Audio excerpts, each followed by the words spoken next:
नमस्कार। आज हम एक जो हमारी सबसे पुरानी भाषा है उसको पढ़ने जा रहे हैं। तो सभी को आवाज़ स्पष्ट आ रही होगी? ठीक है। तो यह जो भाषा है उससे प्रारंभ करने से पूर्व हम एक लघु जो है वो प्रार्थना करेंगे। तो सभी अपने अपने स्थान पर जो है बैठेंगे और प्रारंभ करते हैं।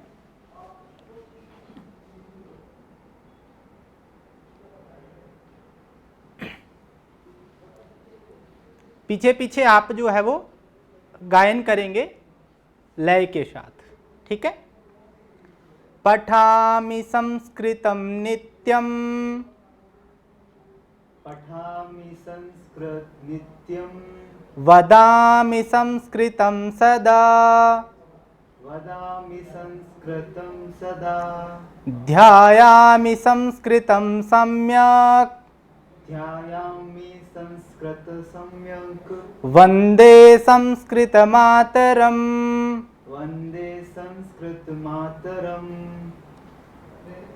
संस्कृतस्य प्रसाराय, संस्कृतस्य प्रसाराय,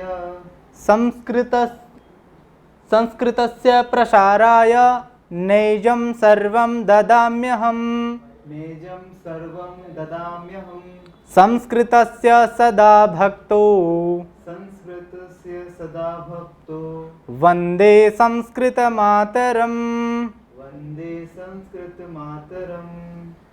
संस्कृतस्य कृते जीवन, संस्कृतस्य कृते जीवन, संस्कृतस्य कृते यजन, संस्कृतस्य कृते यजन, आत्मानमाहुतं मन्ये, आत्मानमहुतं मन्ये, वन्दे संस्कृतमातरम्।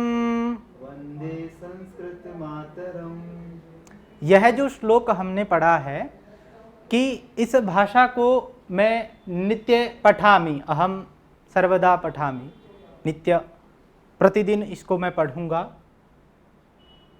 हमेशा इसको बोलूँगा, प्रतिदिन इसका अभ्यास करूँगा और इसी के अंदर मैं जो है वो ध्यान करूँगा, मतलब इसी के अंदर मैं चिंतन करूँगा। वंदे संस्कृत मातरम, मैं संस्कृत जो है उसको, उस मातरम को प्रणाम करता हूँ। ठीक है। तो अब हम बात करते हैं कि जो संस्कृत भाषा है, तो संस्कृत जो भाषा है वो सबसे प्राचीन भाषा मानी जाती है। और आप भी 8वीं कक्षा मतलब 6ठी कक्षा से लेकर जो है 10वीं तक पढ़ते हैं। तो यहाँ जो बच्चे जुड़े हुए हैं वो पहले संस्कृत से परिचित हैं, संस्कृत भाषा से? Yes sir. हाँ। No sir. नो। कौन सी कक्षा में पढ़ते हैं आप? सर थर्ड क्लास में। थर्ड क्लास में। ठीक है। तो सर 8th क्लास में। 8th क्लास में, तो 8th क्लास में संस्कृत होगी या नहीं है? संस्कृत है पर अभी मैंने सर स्कूल चेंज करी है, पहले से शब्द रूप और धातु रूप था। ठीक है। तो जो संस्कृत भाषा प्रारंभ होती है, कोई भी भाषा होती है ना, जैसे इंग्लिश है, हिंदी है, संस्कृत है, तो वो प्रारंभ होती है वर्णों से। जैसे ये तो प्रार्थना हुई, एक संस्कृत भाषा का सबसे प्राचीन जो स्वरूप माना जाता है तो वेदों में संस्कृत है, और एक तो वैदिक संस्कृत होती है और एक जो है वो लौकिक संस्कृत होती है, जो अब मतलब वेदों के बाद में जो चल रही है। तो वो संस्कृत के जो है व्याकरण होती है, एक ग्रामर जो होता है ना भाषा का, तो पाणिनि एक आचार्य हुए हैं, पाणिनि, जिन्होंने अष्टाध्यायी लिखी है। ठीक है। अष्टाध्यायी नामक ग्रंथ उन्होंने लिखा है। तो उसमें ये जो संस्कृत भाषा है इसकी वैज्ञानिकता को आज थोड़ा हम देखेंगे कि क्या इसकी वैज्ञानिकता है। तो जो हमारी वर्णमाला है ना, वर्णमाला, वो जब भगवान शिव प्रसन्न होकर डमरू बजा रहे थे तो उन्होंने पाणिनि जी ने क्या किया कि जो एक पद्य आता है कि नृत्यावसाने नटराज राजो ननाद ढक्काम नव पंचवारम उद्धर्तु काम सनकादि सिद्धान एतद विमर्शे शिवसूत्र जालम। तो जब भगवान शिव नृत्य कर रहे थे तो उन्होंने पहले 9 बार, फिर जो है वो 5 बार डमरू को बजाया था।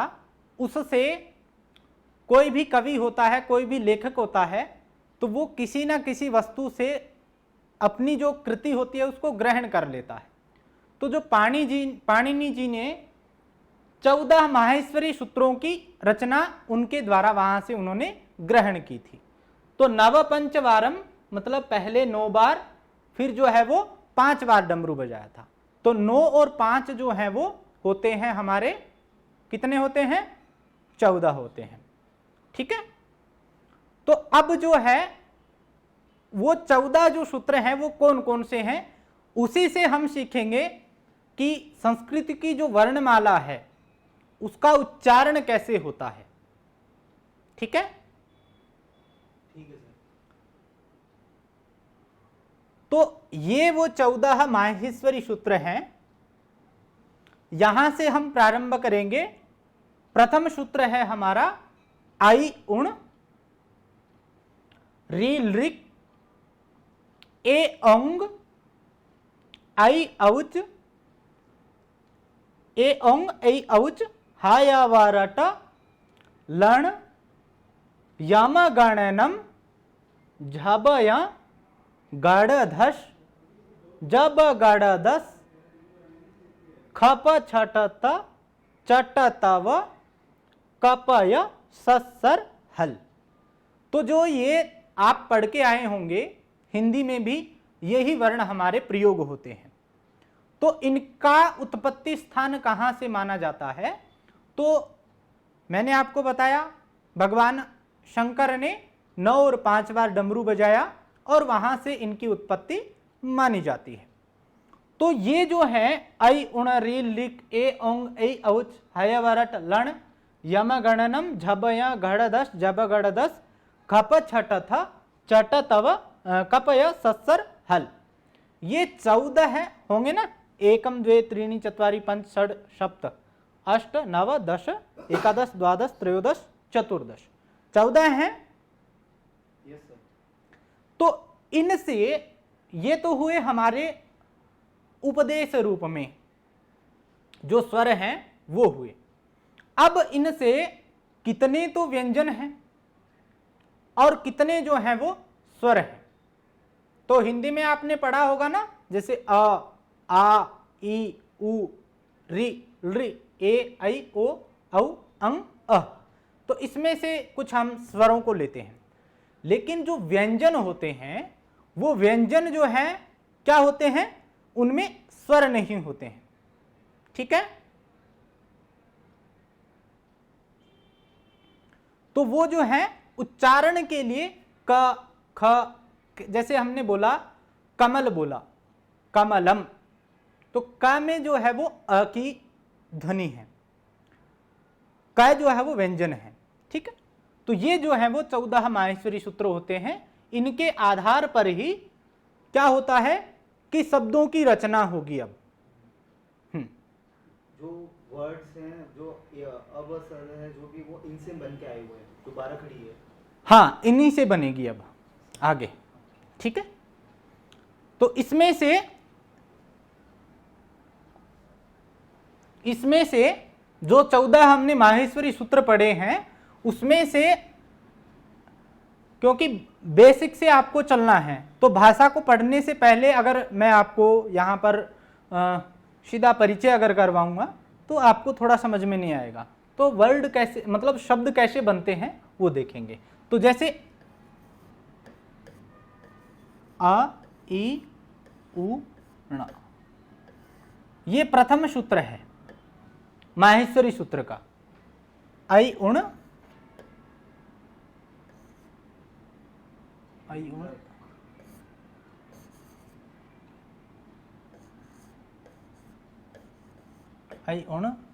ऋग, एक मिनट, ऐ उण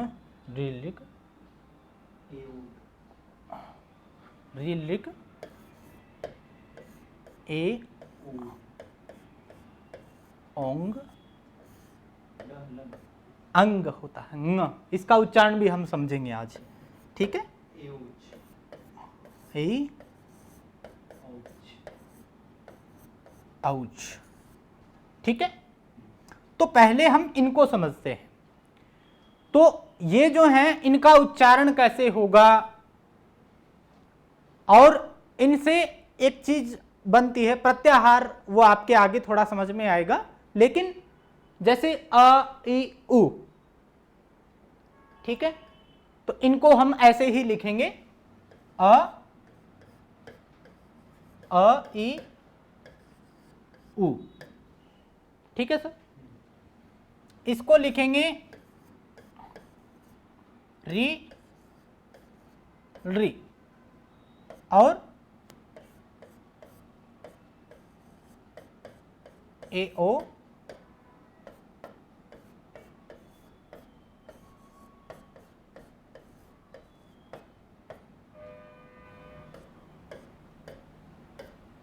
ठीक है। तो इससे क्या हुआ, अ इ उ, ए का उच्चारण हम कहां से करते हैं, कंठ से करते हैं, ठीक है। ऐसे उ ई जो है इचो यसानम तालु, जो हमारा तालु होता है ना, दांत, मतलब जो हमारे दांत हैं उनसे थोड़ा सा ऊपर, ई। उ जो है उपदमान्यानम ओष्ठौ, अगर हम यहां से मतलब ये उ इस तरीके से बोलते हैं तो उसका उच्चारण स्थान वो है, री है और री है। री जो है वो मूर्धा एक स्थान होता है, मूर्धा, ठीक है। और री जो है वो दंत, दांतों के हमारी जिह्वा जो है वो स्पर्श करेगी, री। ए है ए औंग, तो ए देतौ कंठ तालु, तो कंठ और तालु के हमारी जिह्वा जो है वो स्पर्श करेगी। ओ दोतौ कंठोष्टम, कंठ और ओष्ठ से, ओ बोलेंगे ना हम, ओ, तो जो है ए औच, ठीक है। तो ओ दोतौ कंठ तालु। तो संस्कृत जो भाषा है ना, उसकी वैज्ञानिकता ऐसी है कि जो भी हम वर्ण बोलेंगे ना, उसका एक पर्टिकुलर एक स्थान है, वहीं से वो उच्चारित होगा। जैसे आपको बोलना है प, तो प जब बोलेंगे तो आपकी ध्वनि जो है वो प इस तरीके से ही बोल सकते हैं। ऐसे नहीं है कि जैसे क बोलते हैं वैसे नहीं बोल सकते, ठीक है। अगर किसी व्यक्ति के दांत नहीं होते हैं तो वो कोई भी वर्णों का उच्चारण स्थान जो है वो, जैसे री है, त है, थ है, इन वर्णों का उच्चारण स्थान जो है वो सही से उच्चारित नहीं कर सकता। तो ये जो 14 माहेश्वरी सूत्र आपको बताए हैं, इनके आधार पर जो जहां से कहा गया है वहीं से उच्चारित ये होंगे। ये इस संस्कृत की वैज्ञानिकता है, ठीक है। एक दूसरी चीज और समझें,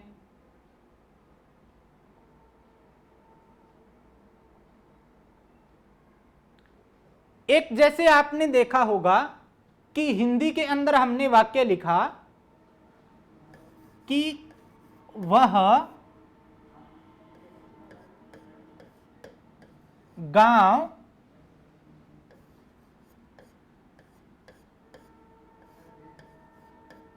जाता है। ये वाक्य हमने लिखा, वह गांव जाता है। अब इस वाक्य को तो हम इस तरीके से ही रहने देंगे। अब संस्कृत की एक विशेषता मैं आपको यहां पर बताऊंगा कि जैसे इसका हम संस्कृत में अनुवाद करेंगे तो जैसे सह ग्रामम गच्छति, ठीक है, वह गांव जाता है। इसकी हमने संस्कृत बनाई सह ग्रामम गच्छति। सह यहां पर करता है, ग्राम जो है वो यहां पर कर्म है, और गच्छति यहां पर क्या है, जो हम जैसे मैं अभी जा रहा हूं तो क्रिया है।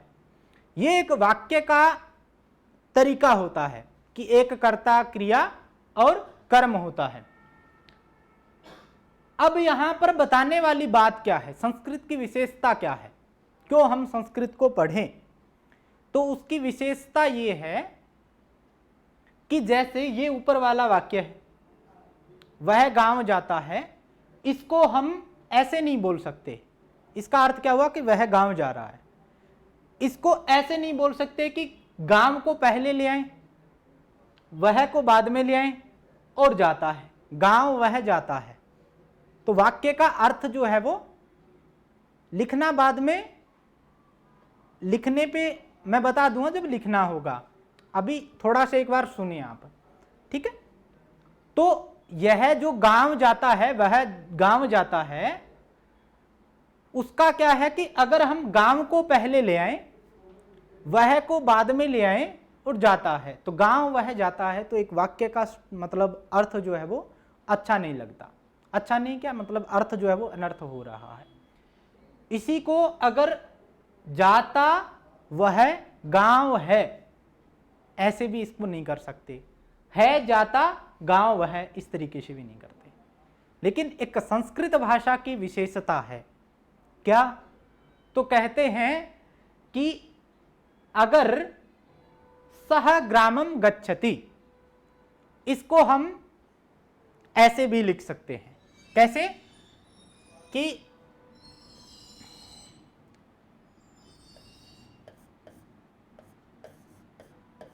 ग्रामम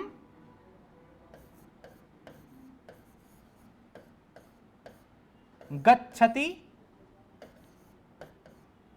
सह, ग्रामम गच्छति सह, इसका भी वाक्य का जो अर्थ है वो यही रहेगा। और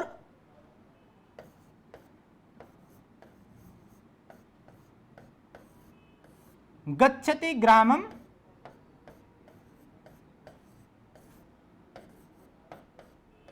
सह, ठीक है। और ग्रामम सह गच्छति, मतलब इसको किसी भी तरीके से हम इन शब्दों को आगे पीछे कर सकते हैं। ये एक संस्कृत भाषा की सबसे बड़ी विशेषता है। इसी को आधार मानकर नासा ने, जैसे हम अंतरिक्ष में कोई भी भाषा सफल नहीं हुई है, वहाँ जाते हैं तो उसका अगर भाषा का स्ट्रक्चर बदल जाता है तो उस संवाद को समझने में कठिन होती है। लेकिन संस्कृत एक ऐसी भाषा है जिसको अगर हम भेजते हैं, अभी इस पे कार्य चल रहा है, तो उसका अर्थ परिवर्तन नहीं होगा, इसलिए हमें संस्कृत पढ़नी चाहिए। ठीक है, आगे चले, यहां तक स्पष्ट हुआ?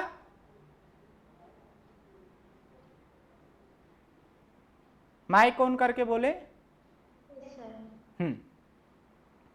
अब कोई भी भाषा है तो उसमें दो तीन चीजें हमें ध्यान रखनी होती है कि एक तो संज्ञा, संज्ञा कहते हैं नाम को। तो कुछ भाषा के अंदर शब्द होते हैं, जैसे संज्ञा शब्द हो गए, जैसे संज्ञा शब्द हैं, संज्ञा जैसे किसी का नाम हो गया, जैसे राम, हाँ ठीक है, राम हो गया, श्याम हो गया, लता हो गया, और फलम हो गया। ठीक है, ये नाम है, जैसे आम्रफलम किसी का नाम है, वो नाम हो गया, वो उसको हम कहते हैं संज्ञा। तो तो ये हमारे कहाँ काम आएगी, जब हम वाक्य बनाएंगे ना तब हमारे काम आएगी। ठीक है, स्पष्ट हुआ। उसी तरीके से एक चीज और आती है कि संज्ञा के स्थान पर जो शब्द हम प्रयोग करते हैं, कि कोई वाक्य हम किसी की विशेषता कर रहे हैं, मतलब बता रहे हैं राम ही राम के बारे में बताएंगे, तो बार बार राम शब्द का प्रयोग करेंगे तो एक अच्छा नहीं लगेगा।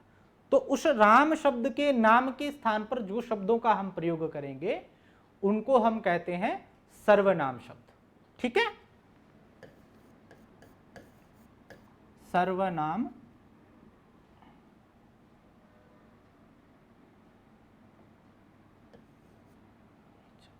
ठीक,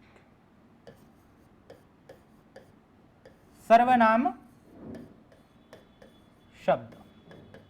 ठीक है, उनके लिए जैसे अस्मद शब्द आता है, अस्मद वो खुद के लिए आता है,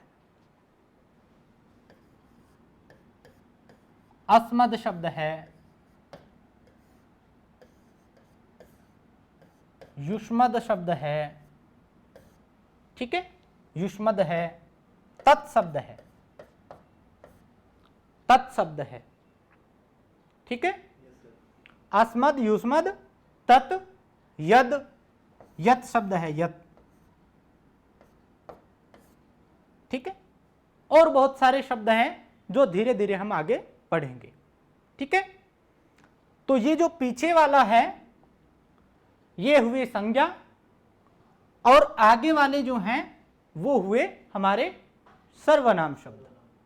अब एक चीज और आती है, संज्ञा सर्वनाम से ही थोड़ी काम चलेगा, वाक्य जब हम बनाएंगे बोलेंगे तो क्रिया भी आती है, क्रिया आती है।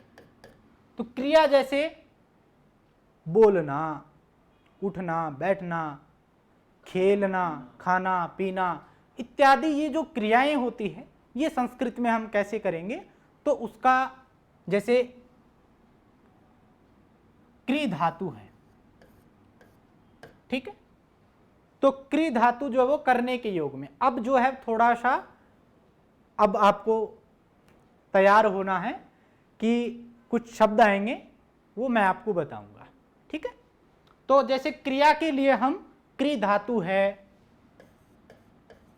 गम धातु है, धातु मतलब सर बताऊंगा अभी। हाँ, क्रिया के योग में ही आएगा, है ना। गम धातु है, पठ धातु है। तो जो हमने अब ये समझ में आया, क्रि धातु, पठ धातु, लिख धातु, गम धातु, जितनी भी धातुएं हैं, धातुएं बहुत हैं संस्कृत के अंदर। तो जो क्रियाएं बनती है ना वो एक प्रत्यय जो लगते हैं उनके आधार पर हम अब शब्द बनाएंगे। ये जो है वो मूल चीज है। आपको समझ में आया यहां तक? Yes sir. हाँ, जहां भी डाउट हो पूछ लेना कि इसको थोड़ा दोबारा से समझा दो। ठीक है, तो गम, पठ, लिख, लिख धातु है, जैसे हम लिखते हैं ना, सभी लिखते हैं, तो लिख धातु है, लिख धातु है। तो ये तो हुआ। अब दोबारा से इसको समझें एक बार।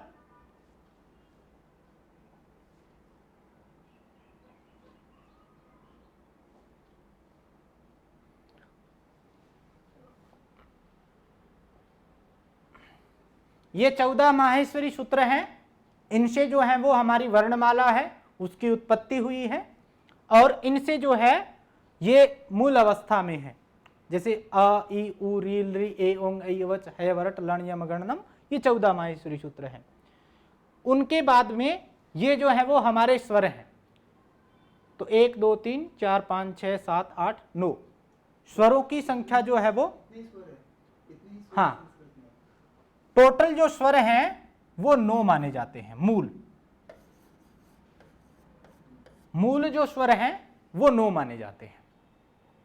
ठीक है, अचः स्वराः, आपको समझ में आया?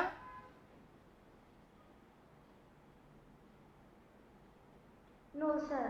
हाँ, ये जो अ ई उ, ये हम व्यंजनों में जब लगाएंगे ना, जैसे क के अंदर हम अ जोड़ेंगे तो क बनेगा, तो ये कहलाते हैं स्वर। अब ये जो स्वर हैं वो टोटल 9 माने जाते हैं। ठीक है,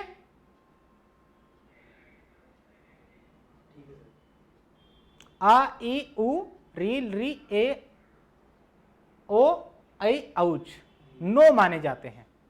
जो आपका प्रश्न है, जैसे औ है, आ है, दीर्घ इकार है, दीर्घ उकार है, दीर्घ ऋकार है, वो भी आएंगे।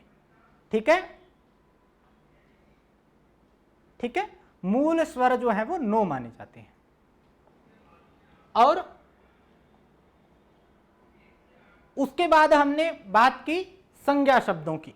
तो संज्ञा जो शब्द हैं, जैसे राम, श्याम, लता, फलम, फल फल आएगा, इसको एक मिनट,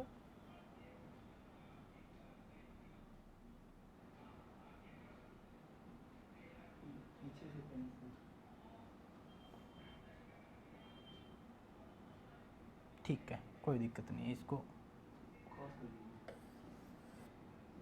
ठीक है। फल शब्द होता है, तो ये मूल शब्द कहलाते हैं, संज्ञा शब्द हैं ये। अब इनके कुछ प्रत्यय लगते हैं। प्रत्यय जो है, जैसे हम संस्कृत में इनको यूज कैसे करेंगे, जैसे आपने शब्द सुना होगा, यहां पर है नाम अपना, प्रत्यय मतलब जो आगे लगते हैं, नहीं बाद में, और जो आगे लगते हैं वो उपसर्ग कहलाते हैं। ठीक है, तो आपको ये राम शब्द दिख रहा है, राम शब्द तो संस्कृत में प्रिय है, तो राम शब्द जो है, राम इसमें मूल है, मूल राम। ठीक है, और ये विसर्ग जो लगे हैं ये प्रत्ययों के बाद में लगती है, मतलब ये शब्द बनेगा। अब मूलतः संस्कृत में शब्द इनको कहेंगे राम, श्याम, गणेश, शिव इत्यादि को। ठीक है, तो एक बार वापिस चलते हैं। तो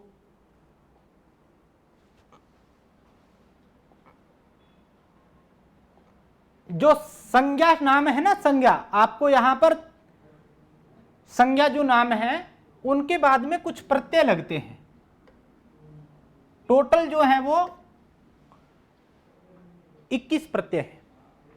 ठीक है, 21 प्रत्यय है, 21 प्रत्यय हैं जो शब्द के, मतलब जो राम, श्याम, लता, फल इत्यादि के बाद में, मतलब 27 जो है वो नाम बनेंगे, तो वो मैं अभी बताऊंगा आपको। 21 प्रत्यय होते हैं। ठीक है, समझ में आया यहां तक? और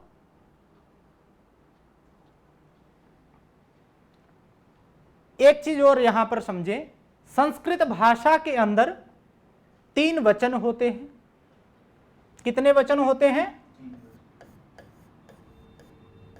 3 वचन। वचन होंगे जैसे एक वचन, एक वचनम,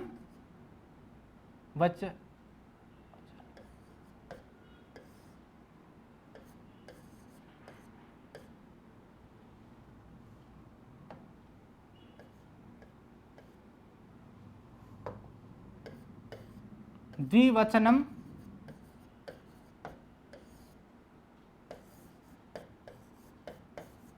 बहुवचनम।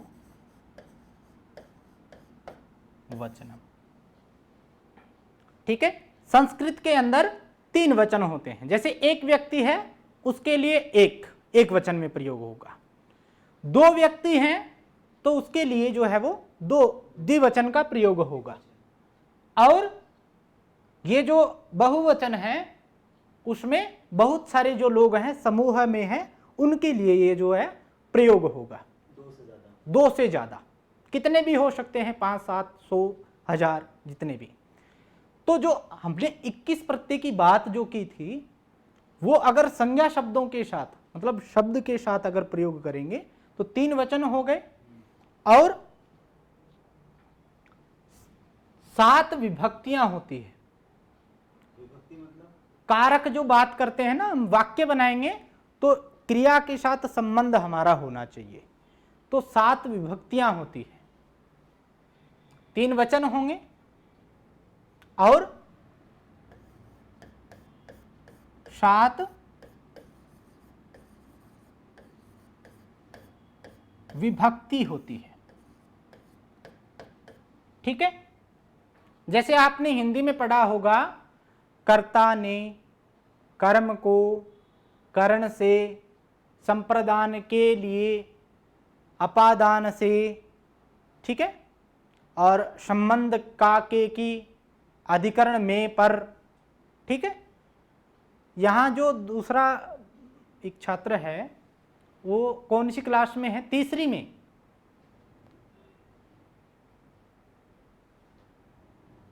नहीं सर, सर 3rd क्लास से पढ़ना स्टार्ट किया था। अच्छा अच्छा, ठीक है।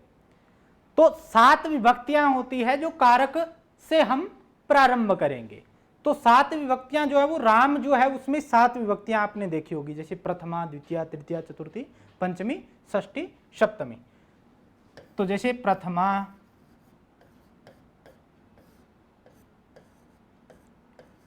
द्वितीया,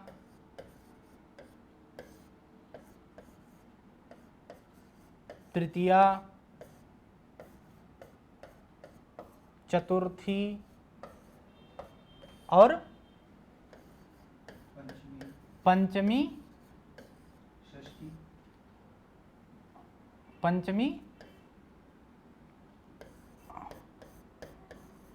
षष्ठी, सप्तमी। ठीक है, एक हम किसी को दूर से बुलाते हैं, संबोधन करते हैं, हमसे बड़ा है, तो उसके लिए जो है वो संबोधन यहां पर किया जाता है, संबोधनम। एक्सक्यूज मी सर, हाँ, सर ये सप्तमी है या षष्टमी? ये षष्ठी है और सप्तमी। सर प के अंदर लाइन कैसे है? सप्तमी। अच्छा, ठीक।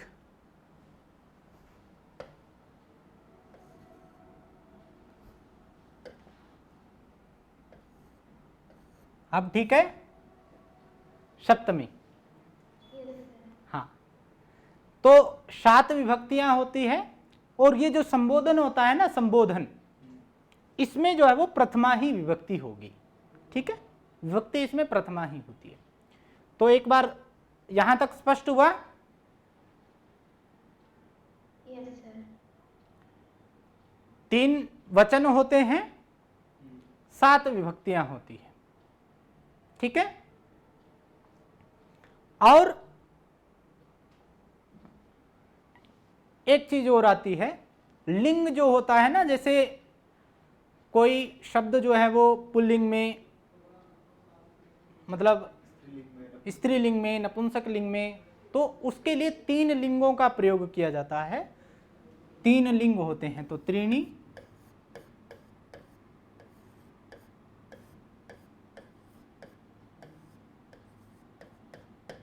लिंगानी।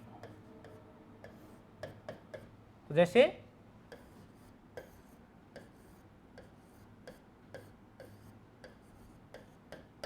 पुल्लिंग होता है, स्त्रीलिंग होता है,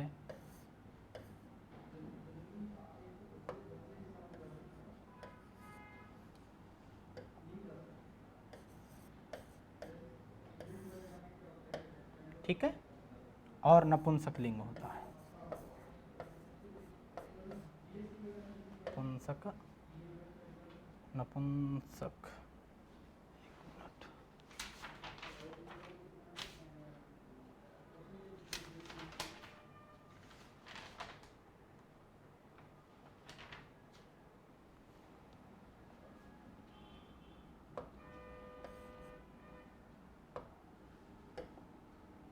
नपुंसक,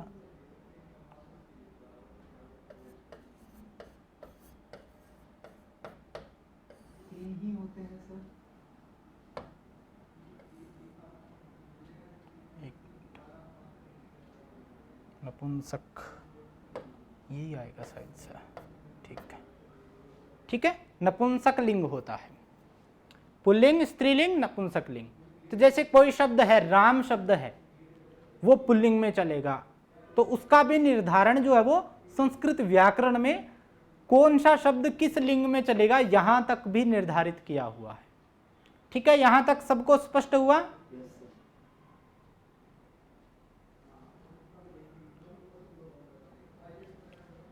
अब आता है सर्वनाम शब्द। तो सर्वनाम शब्द जो हैं वो भी तीनों लिंगों के हिसाब से तीनों लिंगों में समान चलेंगे। ठीक है, जैसे राम है, उसके लिए सर्वनाम शब्द जो होगा वो राम के अनुसार चलेगा। वो ही सर्वनाम शब्द जो है वो स्त्रीलिंग में उसके अनुसार चलेगा। वो धीरे धीरे हम आगे अभ्यास करते रहेंगे, वो समझ में आ जाएगा। तो स्टार्टिंग में अब दूसरी चीज आती है कि क्रिया जो है, क्रिया हमने पढ़ी, तो क्रिया के लिए कुछ प्रत्ययों का प्रयोग किया जाता है। प्रत्यय मतलब बाद में लगते हैं। ठीक है, तो क्रिया के बाद में जो प्रत्यय लगते हैं वो टोटल जो है वो 18 प्रत्यय हैं। संज्ञा के जो बाद में लगते हैं वो 21 है। वो 21 है। ठीक है, तो जो प्रत्यय संज्ञा के बाद में लगते हैं वो सर्वनाम के भी बाद में लगेंगे, ये ध्यान रखना आपको। संज्ञा और सर्वनाम हाँ, वो दोनों के साथ लग जाते हैं। ठीक है, तो ये जो है वो 18 प्रत्यय होते हैं। अब थोड़ा सा जो शब्द रूप है और धातु रूप है, तो एक मिनट,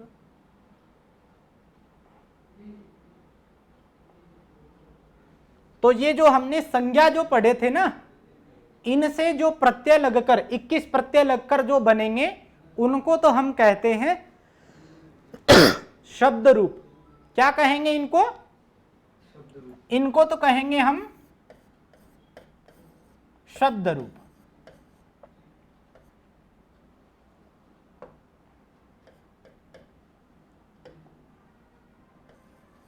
एक बार रिपीट कर लीजिए वापस, शब्द रूप क्या होते हैं? एक बार दोबारा से सुने इसको, कि जो संज्ञा है ना, राम है, श्याम है, लता है, इनके प्रत्यय हम लगाएंगे 21। तो उनसे जो शब्द बनेंगे ना, भी संस्कृत में शब्द उनको हम कहेंगे, तो वो जो है वो शब्द रूप कहलाएंगे।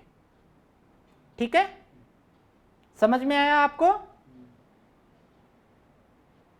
Yes sir. हाँ, और जो मैं धातु कह रहा था, अब हम धातु पे आएंगे। तो मैं आपको धातु जो कह रहा था,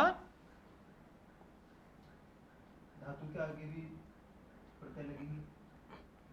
तो जो क्रिया होती है उसको हम कहते हैं धातु, कहते हैं धातु। मैं समझा नहीं सर, क्रिया और धातु दोनों एक है? एक ही है। तो मतलब जो मूल रूप होता है ना, उसको हम धातु कहते हैं संस्कृत के अंदर, प्योर जो होती है।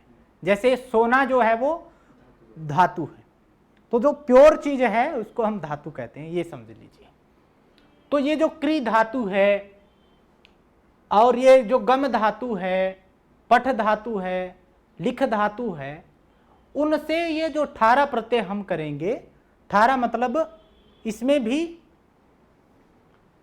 दो तरीके से होगा। 9 प्रत्यय एक लकार में लगेंगे, 9 प्रत्यय जो है वो एक लकार में लगेंगे, वो मैं आगे समझाऊंगा। तो इनसे जो 18 प्रत्ययों से जो बनते हैं उनको हम कहते हैं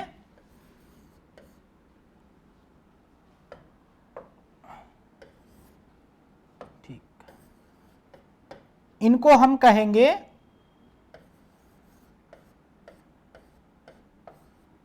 धातु रूप।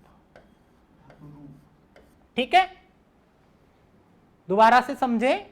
जो क्री गम पठ लिख धातु हैं, मतलब जो धातुएं हैं मूल, उनसे हम कुछ प्रत्यय लगाएंगे। इनके प्रत्यय मैं आगे आपको बताऊंगा। तो उनसे बनते हैं हमारे धातु रूप। ठीक है, धातुओं से जो प्रत्यय लगकर बनेगा रूप वो कहलाएगा धातु रूप। और जो शब्दों के द्वारा, मतलब राम है, संज्ञा जो शब्द हैं, उनसे जो बनेगा वो हमारा कहलाएगा शब्द रूप। स्पष्ट हुआ यहां तक? नीचे और एक उनका छात्र भारती सैनी जी। Yes sir. हाँ, अब हम आगे और थोड़ा चलते हैं।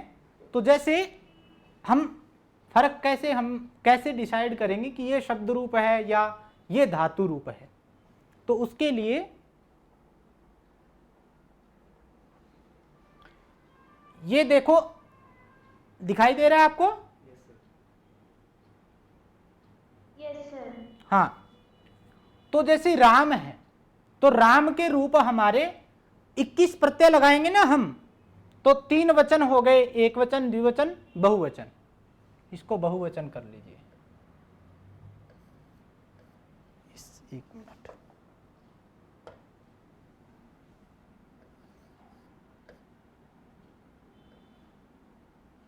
ठीक है, बहुवचनम, बहुवचन है ये, इसको भी ठीक है। तो जो संज्ञा शब्द से हमने ये रूप बनेगा, जैसे राम शब्द आपको दे दिया, उससे 21 प्रत्यय लगेंगे। तो जैसे रामः रामौ रामाः, रामम रामौ रामान, रामेण रामाभ्याम रामैः, और रामाय रामाभ्याम रामेभ्य, रामात् रामाभ्याम रामेभ्य, रामस्य रामयो रामाणाम, रामे रामयो रामेषु, हे राम हे रामो हे रामा। तो जैसे हम अब वाक्य बनाएंगे तो यहां पर जो कर्ता जो हमारा होगा वो इसी से निकल कर आएगा, ठीक है। और अब बात अगर हम करें सर्वनाम शब्द की, तो सर्वनाम शब्द के भी इस तरीके से ही अहम आवाम वयम, मतलब अस्मद मतलब मेरे लिए, तो अहम आवाम वयम, माम आवाम अस्मान, मया आवाभ्याम अस्माभि, मय्यम आवाभ्याम अस्मभ्य, मत आवाभ्याम अस्मत्, मम आवयो अस्माकम, मयि आवयो अस्मासु। ये इसमें देखो संबोधन नहीं बनेगा, लेकिन खुद के लिए बोल रहा है ना, खुद को थोड़ी संबोधन करेगा, ठीक है। तो ये संबोधन इसमें नहीं बनेगा। सर्वनाम में भी 21 प्रत्यय लगेंगे। हाँ, टोटल उसको जोड़ना नहीं है, उन्हीं से कार्य हमारा चल जाएगा, ठीक है। तो सर इनके लिए भी कोई अलग नाम है जैसे? हाँ, क्या नाम है जैसे? इनके बाद में आता है जैसे 21 जो प्रत्यय है ना, उनकी एक प्रक्रिया होती है, सु औजस अमोट षष्टाभ्याम बिस गेभ्याम बेस गस ओसाम गी ओ सुप, ये 21 प्रत्यय हैं। तो बनने के बाद लास्ट में क्या बचता है, वो पूरा जो शब्द बन के तैयार होता है वो रूप हमारे सामने ये रहता है। हाँ, तो ये जो है वो शब्द कहलाएंगे। यहां तक समझ में आया? अब जो है दूसरी बात हमने की थी कि जो क्रियाएं हैं, धातु रूप की बात, ये तो हुआ शब्द रूप, ये शब्द रूप हुआ। और जो धातु रूप है, पढ़ना लिखना खाना पीना इत्यादि जो हमारी क्रियाएं हैं, उनसे धातु बनेगा। तो यहां पर जैसे पठति, पठतः, पठन्ति, पठसि, पठतः, पठथ, पठामि, पठाव, पठामा, तो ये जो है वो धातु रूप कहलाता है, ठीक है। ठीक है, यस सर। और सर लकार क्या होते हैं? लकार जो है वो, जैसे वर्तमान में हम क्या शब्द प्रयोग करेंगे, तो वो लकारों में चलते हैं। 10 लकार होते हैं संस्कृत में। हाँ, तो जो संस्कृत भाषा है, जिस तरीके से मैथ में अपने को जो सूत्र आने लग जाते हैं, उसी तरीके से है। हर समय के लिए, हर किसी के लिए अलग जो है वो शब्द यूज किया जाता है। तो ये हुआ लट लकार है, जैसे वर्तमान काल। तो ये भी जो है वो यहां पर थोड़ा सा और चीज आप समझ लें। ये तो हुआ, इसमें तो आप कह देंगे कि 9 ही बनते हैं सर, कि एक वचन, द्विवचन, बहुवचन, जबकि आपने 18 बताए थे। और मैंने कहा था आपको कि 18 बनते हैं, मतलब 18 प्रत्यय होते हैं। तो इसमें जो है वो एक चीज और यहां पर समझें आप कि ये जो धातु जो होती है वो 2 प्रकार की भी मान सकते हैं, 3 प्रकार की भी मान सकते हैं। कैसे? एक तो होती है परस्मैपदी धातु। एक मिनट,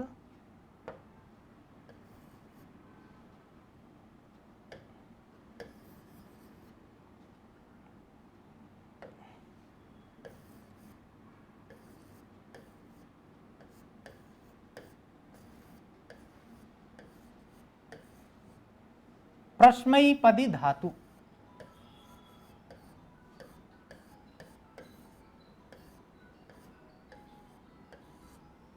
ठीक है, परस्मैपदी धातु होती है। मैं इसको थोड़ा सा छोटा कर देता हूं, ठीक है, इसको यहां से समझें आप। धातु जो है वो 2 प्रकार की होती है, परस्मैपदी और आत्मनेपदी। आत्मनेपदी, ठीक है, परस्मैपदी, आत्मनेपदी 2 प्रकार की धातु होती है। तो 9 प्रत्यय जो है ना, 9 प्रत्यय इसमें लगेंगे, 9 जो है वो प्रत्यय इसमें लगेंगे। तो टोटल जो हमने बात की थी 18 की,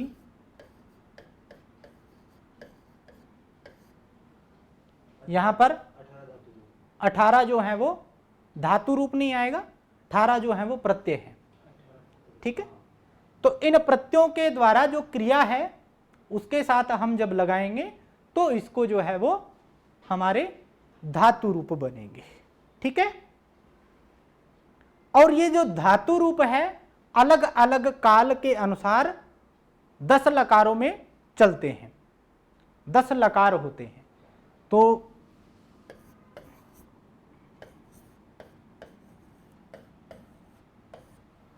दस लकार होते हैं, जैसे वर्तमान काल, भविष्यत काल, भूतकाल इत्यादि जो काल है, लट लोट लिट इत्यादि 10 लकार आते हैं। तो वो जो है वो आगे इसका अभ्यास आएगा, तो उस आधार पर हम इसको देखेंगे। यहां तक सबको स्पष्ट हुआ? सामान्य जो संस्कृत का परिचय जो है वो यहां पर, जैसे शब्द किसे कहते हैं, धातु रूप किसे कहते हैं, शब्द रूप किसे कहते हैं, ठीक है। Yes sir. हाँ, यस सर। सर एक बार लकार का बता दीजिए, लकार किन्हें कहते हैं? लकार, किन्हें कहते हैं? लकार किन्हें कहते हैं?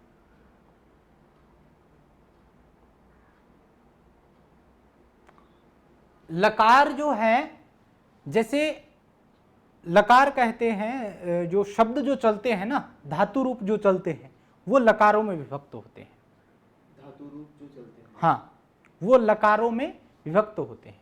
जैसे किस मतलब एक पर्टिकुलर नाम है कि जैसे लट लकार है, तो वो लकारों में विभक्त है। जैसे प्रथम पुरुष, ये पुरुष हो गए 3 और 3 वचन हो गए, ये बनेगा लट लकार, लोट लकार, लंग लकार, विधिलिंग लकार, लिंग और आशीर लिंग इत्यादि 10 लकार हैं टोटल, ठीक है। तो काल का जो विभाजन होता है वो लकारों में होगा, ठीक है।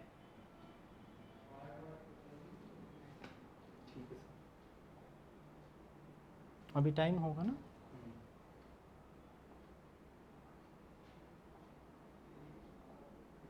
तो ये आपको समझ में आया कि जैसे शब्द किसे कहते हैं, माहेश्वरी सूत्र क्या है। तो थोड़ा सा और आप इसमें समझें कि, एक मिनट,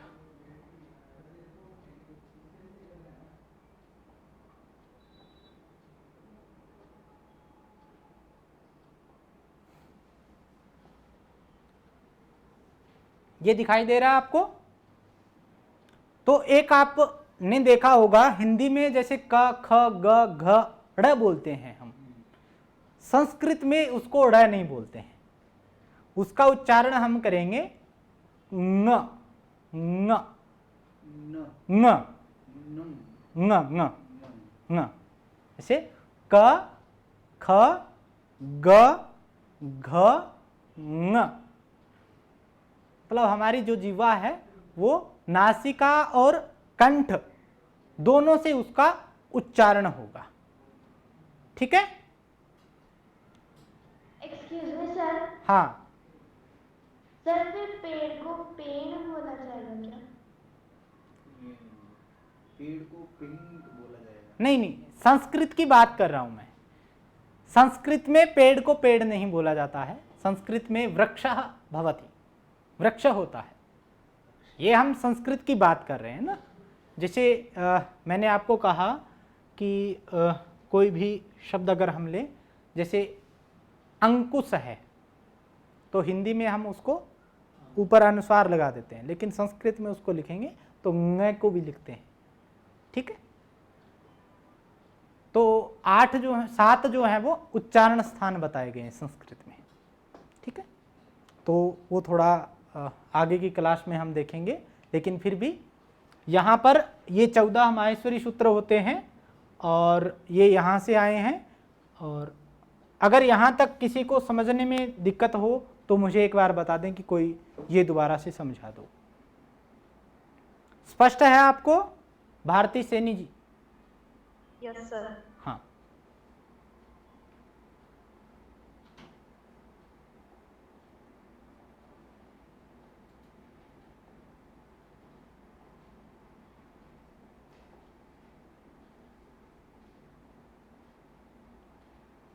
और अब देखें कि संस्कृत में गीत भी होते हैं। कि आप कहें कि संस्कृत जो है वो थोड़ी कठिन भाषा है, क्या उसमें गीत भी होते हैं?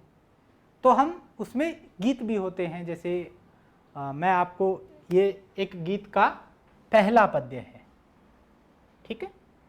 तो इसका उच्चारण एक बार अगर हम करेंगे तो आपको पता चलेगा। ठीक है?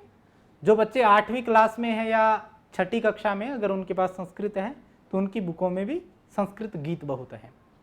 ठीक है? तो ये एक गीत है, सुरस सुबोधा विश्वमनोज्ञा, सुरस सुबोधा विश्वमनोज्ञा, ललिता हृदया रमणीया, ललिता हृदया रमणीया, अमृतवाणी संस्कृत भाषा, अमृतवाणी संस्कृत भाषा, नैव क्लिष्टा न च कठिना, नैव क्लिष्टा न च कठिना, नैव क्लिष्टा न च कठिना, नैव क्लिष्टा न च कठिना। कठिना। ठीक है? मतलब सुरस सुबोधा विश्व मनोज्ञा, यह जो वाणी है वो सुरस है, मतलब अच्छे रस वाली है। सुबोधा, समझने में अच्छी है। विश्व मनोज्ञा, विश्व मनोज्ञा है, ललिता है, हृदय को रमण करने वाली है, मतलब हृदय को अच्छी लगने वाली है। अमृतवाणी है ये, और कौन? संस्कृत भाषा। नैव, न एव कठिना, यह कठिन नहीं, और न नैव क्लिष्टा न च कठिना, न यह क्लिष्ट है और न यह कठिन है, बहुत सरल है। Sir what is the meaning of विश्व मनोज्ञा? विश्व मनोज्ञा मतलब विश्व को जानने वाली है ये, विश्व मनोज्ञा। ठीक है? ठीक है? अब जो है वो प्रारंभ हम करेंगे इसमें, कैसे जो है वो संस्कृत के अंदर हम परिचय करते हैं, बात कैसे करते हैं। जैसे हिंदी में जैसे कहते हैं कि मेरा नाम क्या है, मतलब मेरा नाम सविन है, आपका नाम क्या है, ठीक है, इत्यादि जो है वो संस्कृत में वार्तालाप कैसे करेंगे, ये जो आज आपको बताया है ये संस्कृत का बेसिक है। वैसे तो एक क्लास में नहीं हो सकता बेसिक, लेकिन कुछ शब्दों को हम जान सकें उसके आधार पर हम आगे बढ़ते रहेंगे। ठीक है?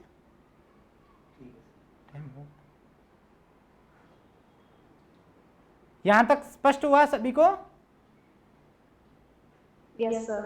तो एक बार जो है वो आप जो आज आपको बताया है, कुछ शब्द रूप बताए हैं, कुछ धातु रूप बताए हैं, एक बार कल आप देख लीजिए उनको, तो उससे जो है वो अपना अभ्यास हो जाएगा। जैसे मैं कुछ शब्दों का प्रयोग करूंगा तो आपको थोड़ा वहां पर समझ में आ जाएगा।